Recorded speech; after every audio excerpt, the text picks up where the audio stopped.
ICT বিষয়ের আরো একটি এই যে 46 সংখ্যাটি দশমিক সংখ্যা, এটাকে 2 এর পরিপূরক মান যদি নির্ণয় করতে হয় তো প্রথমে এই 46 এর বাইনারি মান নির্ণয় করতে হবে। তো 46 এর বাইনারি মান তো বারবার 2 দিয়ে ভাগ করে পারবো। আরেকটা কাজ করা যায়, 46 এর বাইনারি মান কিন্তু ক্যালকুলেটরে বের করা যায়। তোমরা অনেকেই হয়তো পারো না, পারো না? ক্যালকুলেটরে বের করতে পারো তো? ক্যালকুলেটর ধরে মোড চেঞ্জ করে ডেসিমেল মোড থাকা অবস্থায় 46 তুলতে হবে, তুলে সমান তারপর লগ, ওই লগের উপরে বাইনারি রাখা, ওখানে চাপ দিলে বাইনারি মান পাবো। তো যাই হোক আমি ম্যানুয়ালি করে দেখাচ্ছি। 46কে বারবার যদি 2 দ্বারা ভাগ করি, 46কে 2 দ্বারা ভাগ করলে হয় 23, ভাগ শেষে 0। আবার 23কে 2 দ্বারা ভাগ করলে ভাগফল 11, ভাগ শেষ 1। 11কে 2 দ্বারা ভাগ করলে ভাগফল 5, ভাগ শেষ 1। 5কে 2 দ্বারা ভাগ করলে ভাগফল 2, ভাগ শেষ 1। 2কে 2 দ্বারা ভাগ করলে ভাগফল 1, ভাগ শেষ 0। 1কে 2 দ্বারা ভাগ করা যায় না, তখন এখানে 0 হবে আর এখানে 1 হবে। এই 1 এর সাথে ভাগ শেষ হিসেবে থেকে যাবে। এবার নিচ থেকে উপরের দিকে সাজিয়ে লিখলে উত্তর হবে এইটা 1 0 1 0 1 1 1 0 1 1 1 0। একটু দ্রুত বলেছি কারণ বাইনারি তো আমরা সবাই পারি, বাইনারি নির্ণয় করতে সবাই পারি, তাই না? সেই জন্য একটু দ্রুত বলেছি। তোমাদের আমার সামনে যারা আছে তোলা হয়েছে, তোলা হয়েছে? সামনে যাব।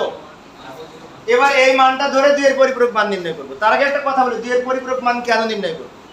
2 এর পরিপূরক মান নির্ণয় করব এই বাইনারি মানটা +46 এর, +46 এর। কেন +46 হচ্ছে একটু পরে আমি বলবো। আর তাহলে -46 এর বাইনারি মান কত? এই -46 এর বাইনারি মান বের করার জন্য 2 এর পরিপূরক। ওকে, ক্লিয়ার? তো 2 এর পরিপূরক কেন করব বুঝতে পেরেছো? 2 এর পরিপূরক নির্ণয় করতে হলে ওই যে 46 এর বাইনারি মান পেলাম, এই সংখ্যাটি কিছুক্ষণ আগে বের করলাম না, এই সংখ্যাটি 1 2 3 4 5 6 বিট। বাইনারি সংখ্যার প্রত্যেকটা ডিজিটকে বিট বলা হয়, জানো তো? বিট এর পূর্ণরূপ হচ্ছে বাইনারি ডিজিট। অনেক সময় 1 মার্কের প্রশ্ন আসে, বিট কি? বিট হচ্ছে বাইনারি ডিজিট। বিট কি? বাইনারি সংখ্যার প্রত্যেকটি প্রতীক 0 এবং 1 কে একটা বিট বলা হয়। কি বলা হয়? বিট বলা হয়। ওকে, তো আমাদের এখানে আছে 6 বিট, কিন্তু 2 এর পরিপূরক করতে হলে 8 বিট 16 বিট এ সাজিয়ে লিখতে হবে। তো 16 বিটের অঙ্ক তোমাদের বইতে খুবই কম আছে, তারপরেও আমি একটা দুটো প্রশ্ন 16 বিট কিভাবে করতে হয় দেখাবো।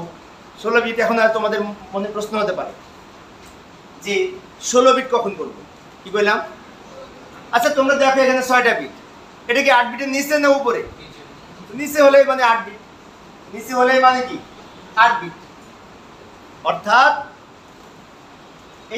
এই প্রথম বিটটাকে চিহ্ন বিট বলে। কি বলে?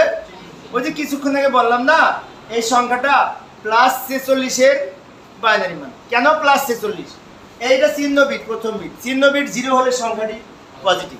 এখন তোমাকে এই সংখ্যাটা দিয়ে যদি বলে এটি +46 এর বাইনারি মান না -46 বাইনারি মান ব্যাখ্যা করো, তখন তোমাকে বলতে হবে এটি ধনাত্মক, অর্থাৎ +46 এর বাইনারি মান, কারণ এর চিহ্ন বিট 0।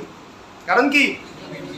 8 বিট রেজিস্টারের বাম দিকের প্রথম বিটকে চিহ্ন বিট বলে, 16 বিট রেজিস্টারের বাম দিকের প্রথম বিটকে চিহ্ন বিট বলে। এখন তোমাদের মধ্যে অনেকে হয়তো প্রশ্ন করতে পারে, স্যার কত পর্যন্ত 8 বিট ধরবো? কি কইলাম?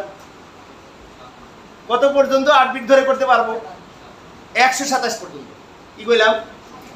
কারণ এই যে 8 বিট রেজিস্টারের প্রথম বিটটা চিহ্ন বিটটা, তাহলে এটা বাদ দিয়ে বাকিটা সংখ্যা বিট। তাহলে এখানে সংখ্যা বিট সর্বোচ্চ ধারণ করে 8 7টা 1। কি কইলাম? 7টা 1 এর সাথে 1 যোগ করলে হয় কিন্তু এখানে 8টা বিট হয়ে যাবে। 8টা বিট মানে কি? তখন প্রথম বিটটা 1 হয়ে যাবে। 1 হওয়া যাবে না, 0 থাকতে হবে। তাহলে 127 পর্যন্ত 8 বিটে করা যায়। কি বললাম? কি মনে থাকবে? আর 127 এর উপরে যদি যায়, 128 বা তার চেয়ে বেশি, তাহলে অবশ্যই 16 বিট ধরে করব যায়। তা এখন বলো এটা কি করব? 1 এর পরিপূরক করব। ঠিক বলেছো। 1 এর পরিপূরক কিভাবে করতে হবে? উল্টায় লিখবে। হ্যাঁ ঠিক বলেছো। তাহলে এখানে 0 আছে, এখানে কি হবে? 1। তারপরে এখানে 1 আছে, কি হবে? 0। অর্থাৎ 0 থাকলে 1, 1 থাকলে 0, 1 থাকলে 0, 0 থাকলে 1, 1 থাকলে 0, 0 থাকলে 1। এই যে মান পেলাম, এটাকে কি বলবো? 1 এর পরিপূরক, 1s কমপ্লিমেন্ট। কি বললাম? 1s complement. এর সাথে 1 যোগ করে 2 এর পরিপূরক মান পাবো। 2 এর পরিপূরকের সংজ্ঞা হচ্ছে 1 এর পরিপূরকের সাথে 1 যোগ করে যে মান পাওয়া যায় তাকে 2 এর পরিপূরক মান বলে। 1 এর পরিপূরকের সংজ্ঞা হচ্ছে কোন সংখ্যার প্রকৃত মানকে উল্টিয়ে লিখে যে মান পাওয়া যায়। প্রকৃত মান কি? প্রকৃত মান মানে 8 বিট, মানে 16 বিট ধরে তারপরে প্রকৃত মান। কোন সংখ্যার প্রকৃত মানকে উল্টিয়ে লিখে যে মান পাওয়া যায় তাকে 1 এর পরিপূরক বলে। প্রকৃত মান কি? কোন সংখ্যার বাইনারি মানকে 8 বিট 16 বিট ইত্যাদি রেজিস্টারে সাজিয়ে লেখা, তাকে প্রকৃত মান বলে। যেমন এই যে 6টা সংখ্যা, এটা নট প্রকৃত মান।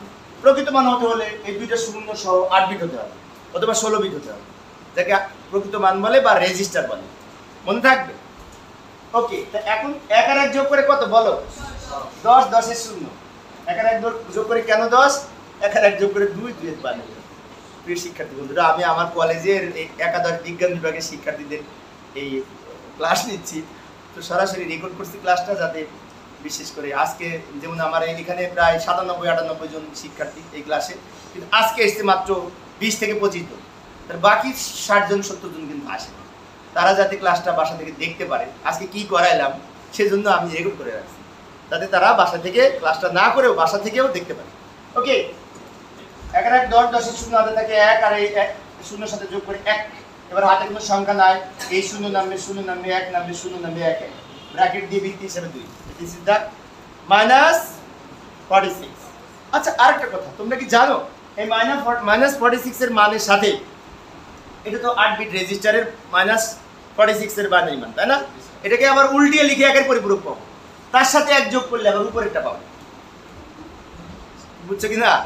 আবারও বলি, এখন তোমরা হয়তো বলতে পারো যে স্যার খালি প্লাস থেকে মাইনাস করার জন্য কি 2 এর পরিপূরক হয়? হ্যাঁ, এটা অনেক সময় লাগে, কিন্তু মাইনাস সংখ্যার বাইনারি মানকে 8 বিটে সাজিয়ে তাকে উল্টিয়ে লিখে 1 যোগ করে আবার এই সংখ্যাটা ফেরত পাবো, প্লাস সংখ্যার মান ফেরত পাবো।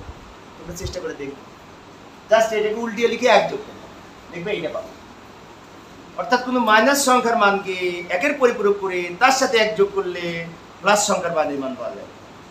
আবার কোনো পজিটিভ সংখ্যার বাইনারি মানকে 1 এর পরিপূরক করে তার সাথে 1 যোগ করলে ওই সংখ্যার মাইনাসের মান পাওয়া যায়। এই সিস্টেমটাকে 2 এর পরিপূরক বলে বা নেগেশন বলে। নেগেশন